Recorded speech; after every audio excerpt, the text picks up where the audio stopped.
जंगल में टुनटुनी चिड़िया अपने बच्चों के साथ रहती थी। उसका पति टुन्नू चिड़ा जेल में बंद था बिना किसी जुर्म के। टुनटुनी बहुत दुखी थी, उसका घर बहुत कमजोर हो चुका था। अचानक एक दिन जंगल में घोषणा होती है, सुनो सुनो सुनो, 2 दिनों बाद जंगल में बहुत ही भयंकर तूफान आने वाला है। इसलिए महाराज ने सभी पक्षियों को यह आदेश दिया है कि वो इस जंगल को छोड़कर किसी सुरक्षित जगह पर चले जाएं। सुनो सुनो सुनो। ये घोषणा सुनते ही सभी पक्षी बहुत परेशान हो जाते हैं। मम्मा मम्मा, अब हम लोग कहाँ जाएंगे? पापा भी हमारे साथ नहीं है। बच्चों, महाराज का हुक्म है, हमें यहाँ से कहीं और जाना ही पड़ेगा। चलो जल्दी चलते हैं, पता नहीं कब तूफान आ जाए। वैसे भी हमारा घर कमजोर है, ज्यादा देर तक ये बारिश नहीं सह पाएगा। टुनटुनी अपने बच्चों के साथ पास वाले जंगल जाने के लिए निकल पड़ती है, लेकिन रास्ते में बारिश शुरू हो जाती है। बच्चों, आओ हम लोग इस पेड़ पर बैठते हैं, बारिश रुकते ही हम आगे बढ़ेंगे। टुनटुनी अपने बच्चों के साथ पेड़ पर छप्पर डालकर बैठ जाती है। थोड़ी देर बाद गोलू भूख से रोने लगता है। मम्मा, भूख लगी है। मम्मा, मुझे भी भूख लगी है। क्या करूं? मेरे बच्चे भूखे हैं। जल्दी जल्दी में मैं बच्चों को कुछ खिला भी ना सकी। मुझे अपने बच्चों के लिए भोजन का इंतजाम करना होगा। सुनहरी बेटा, तू अपना भाई का ध्यान रखना, यहाँ से बाहर मत निकलना। मैं भोजन लेकर अभी आती हूँ। टुनटुनी भोजन की तलाश में चली जाती है। इधर गोलू सुनहरी से कहता है, दीदी, मुझे बारिश में भीगना बहुत अच्छा लगता है। चलो ना, बारिश में भीगते हैं। ना पापा ना, मम्मा को पता चलेगा तो वो हम दोनों को बहुत पीटेंगी। चलो ना दीदी, माँ को कैसे पता चलेगा? माँ तो भोजन लेने गई है। तुम्हें भी तो बारिश में भीगना अच्छा लगता है ना? चलो ना दीदी। सुनहरी और गोलू दोनों बारिश में भीगने लगते हैं। तभी शिकारी चील गोलू को पंजे में दबा के उड़ जाता है। मम्मा, मम्मा जल्दी आओ, मम्मा वो चील गोलू को उठा कर ले गया।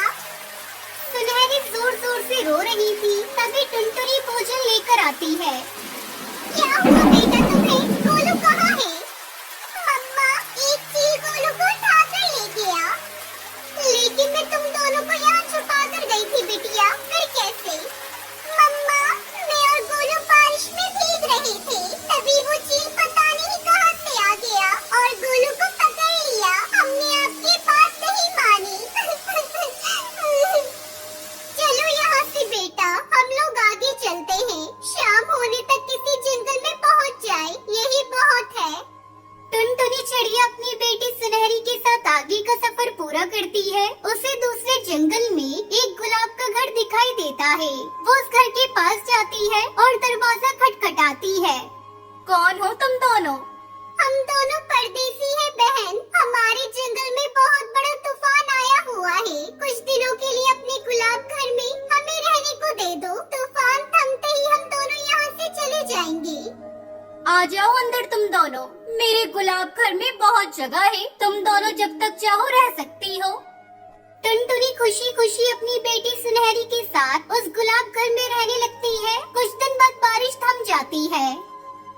सुंदरी बहन, हमें इजाजत दो, अब हम चलते हैं। आपका बहुत धन्यवाद, आपने हमारे तूफान से बचने में मदद करी।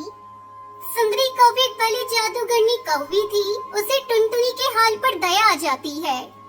ये लो टुनटुनी बहन, ये जादुई गुलाब के बीज है। इसे एक सुरक्षित जगह देखकर मिट्टी में दबा देना, ये गुलाब घर में बदल जाएगा। टुनटुनी इस बीज को सुंदरी से लेकर नदी किनारे की मिट्टी में दबा देती है। अगली सुबह वहाँ गुलाब घर देखकर दोनों माँ बेटी खुश हो जाती है और खुशी खुशी उसमें बाकी की जिंदगी काट देती है। आसमान में काले बादलों ने डेरा डाल रखा था।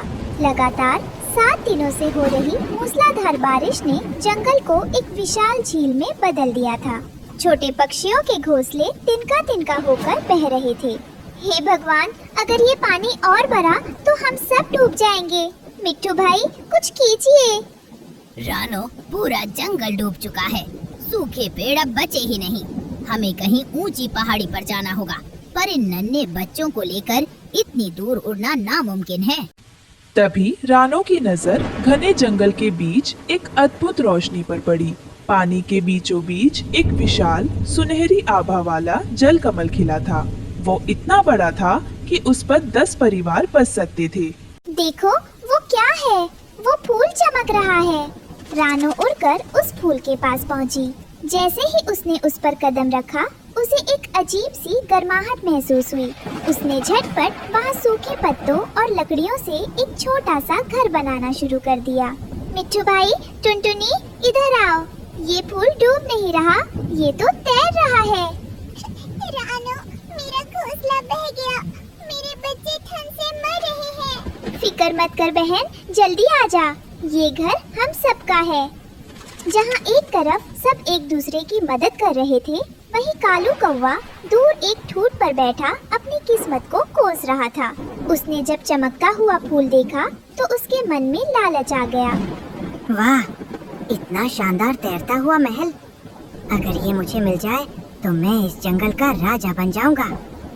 सबको यहाँ रहने का किराया देना होगा। कालू उड़कर रानो के पास पहुँचा। ए रानो, हट यहाँ से। ये फूल मैंने पहले देखा था। ये मेरा इलाका है। चलो सब बाहर निकलो। कालू, शर्म करो। इस मुसीबत की घड़ी में तुम अपनी स्वार्थ सिद्धि देख रहे हो। यहाँ बच्चे और बीमार पक्षी हैं। मुझे किसी की परवाह नहीं, ये फूल मेरा है। कालू ने अपनी पूरी ताकत लगाकर उस जल कमल को चोंच से धक्का देना शुरू किया। वो उसे दूर एकांत में ले जाना चाहता था, लेकिन एक अजीब बात हुई। कालू जितना जोर लगाता, फूल उतना ही भारी होता गया। वो टस से मस नहीं हुआ। जादू वादू कुछ नहीं होता। तुम सब मिलकर इसे धक्का दे रहे हो, इसलिए ये हिल नहीं रहा। तभी रानो ने देखा कि पानी के बहाव में तोती एक टहनी पकड़कर बहती जा रही है।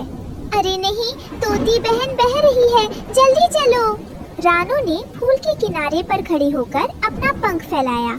जैसे ही उसने मन में दूसरों की मदद करने का संकल्प लिया, वो विशाल जलकमल खुद ब खुद पानी पर सरकने लगा। वो तैरता हुआ ठीक तोती के पास पहुंच गया। बचा लो, मुझे बचा लो। रानो और मिट्ठू ने मिलकर तोती को ऊपर खींच लिया। समझ आया कालू, ये फूल किसी के धक्का देने से नहीं चलता, ये तो करुणा से चलता है। जब हम किसी की मदद का सोचते हैं, ये हमें वही ले जाता है।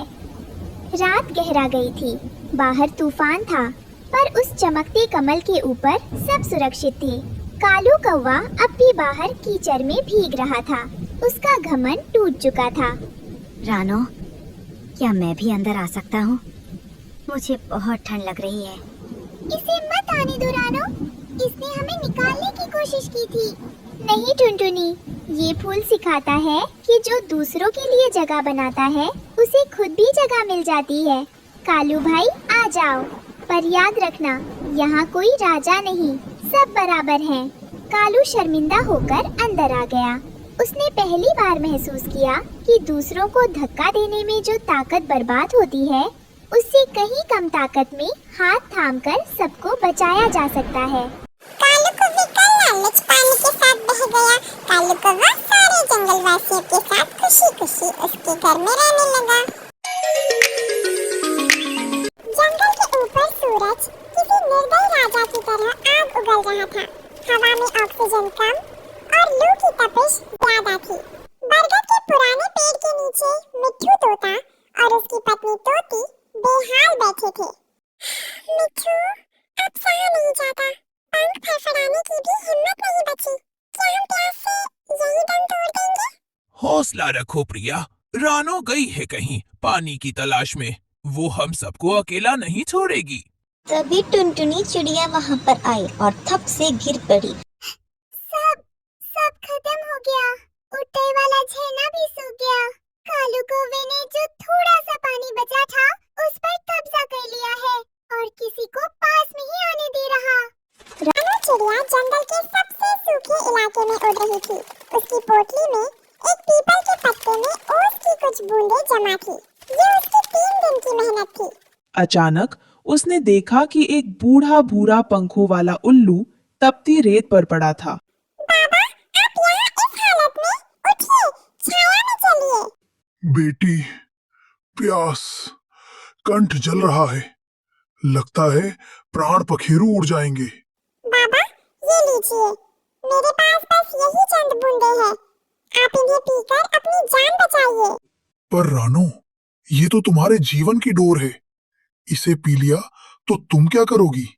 बाबा, अगर एक प्यासे की जान बचाते हुए मैं मर भी गई तो मुझे दुख नहीं होगा।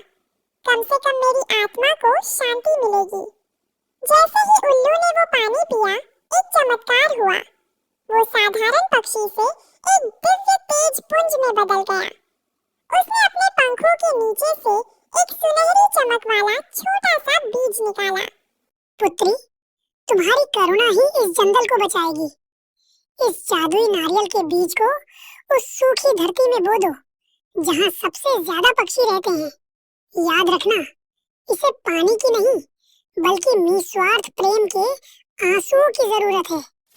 रानो चिड़िया वो बीज लेकर बरगद के पेड़ के पास पहुंची, जहाँ पर सारे पक्षी जमा थे और फूट फूट कर रोने लगी। जैसे ही उसके आंसू मिट्टी में गिरे, धरती के अंदर से एक गड़गड़ाहट सुनाई दी। ये कैसा शोर है? क्या भूकंप आ रहा है? देखते ही देखते एक विशाल हरा तना जमीन फाड़कर बाहर निकला। वो इतना तेज बढ़ा कि कुछ ही सेकंड में आसमान छूने लगा। उस पर एक विशाल काय सुनहरे रंग का नारियल लगा, जो किसी महल जितना बड़ा था। फिर रानो चिड़िया उस नारियल के ताजमहल के अंदर सारे पक्षियों के साथ खुशी खुशी रहने लगी और कालू कौवा तो गर्मी में सड़कर वहीं पर चल बसा। इसलिए कहते हैं दोस्तों, हमेशा सबकी मदद करनी चाहिए और प्यासे को पानी जरूर दीजिए। मेरे प्यारे दोस्तों, अगर आपको हमारी स्टोरी अच्छी लगी तो हमारे वीडियो को लाइक, कमेंट, शेयर और चैनल को सब्सक्राइब करना मत भूलिएगा। आपका धन्यवाद।